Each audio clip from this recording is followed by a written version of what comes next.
এখানে এখনো অনেক মামলায় সরকারের পক্ষ থেকে জবাব দেওয়া হয়নি। গত জুলাই মাসে সাক্ষীর সংখ্যা এসে দাঁড়িয়েছে 251টি এবং নিষ্পত্তিও যে জায়গায় ফাইল ছিল 62টি, নিষ্পত্তি হয়েছে 127টি, মানে 200% উপরে। সমর এনবিডব্লিউ পাঠায়, এটা আমার কাছ থেকে বা আমাদের কোর্টগুলোতে প্রথমে চলে যায় কোর্ট ইন্সপেক্টর সাহেবের অফিসে, ওই জায়গা থেকে যায় এসপি সাহেবের অফিসে, ওই জায়গা থেকে সংশ্লিষ্ট থানায় যায়। এটা আসলে খুব লেন্দি একটা প্রসেস।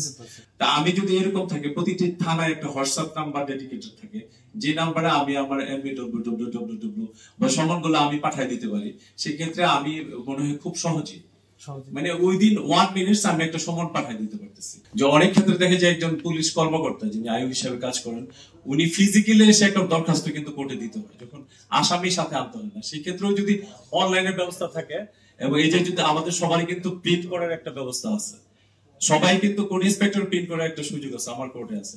তো অনলাইন যদি থানা থেকে একটা দরখাস্ত, একটা প্রেয়ার দিল, যে কোনো একটা প্রেয়ার দিল, যাহা যদি আসলে রিমান্ডের প্রেয়ারটা দিল, অনলাইনে চলে আসলে আমরা যদি অ্যাকসেপ্ট করি, তাহলে কিন্তু এই যে ওয়ার্কফোর্সটা আমরা আরো বেশি মাত্রায় ব্যবহার করতে পারবো।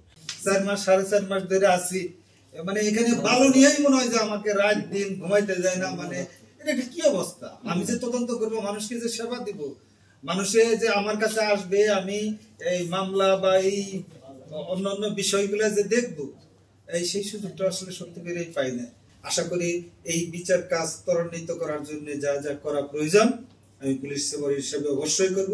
গত ফোরামে এসে এখানে আমাদের সহকারী পরিচালক যিনি আসছিলেন, তো সেখানে কিছু মাদক দ্রব্যের ধ্বংসের ব্যাপারে কিছু কোশ্চেন রেজ হয়েছিল।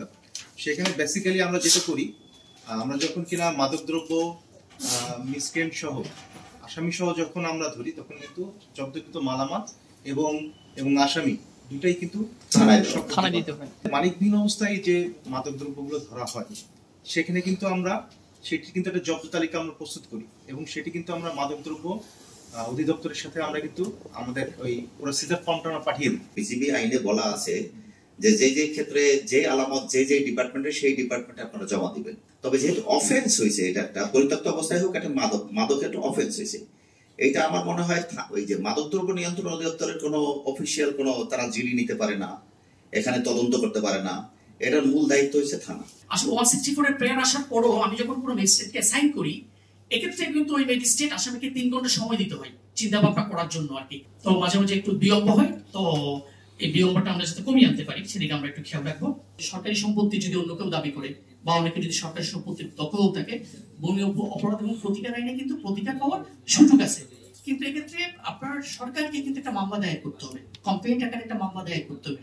শুধুমাত্র আমার বড় চিঠি পাঠিয়ে দিলে কিন্তু হবে না। এক্ষেত্রে জানা এবং চেনা এবং সবার মধ্যে যদি সুসম্পর্ক বহাল থাকে, এইটার আলটিমেট সুবিধাভোগী হলো এই অঞ্চলের জনগণ।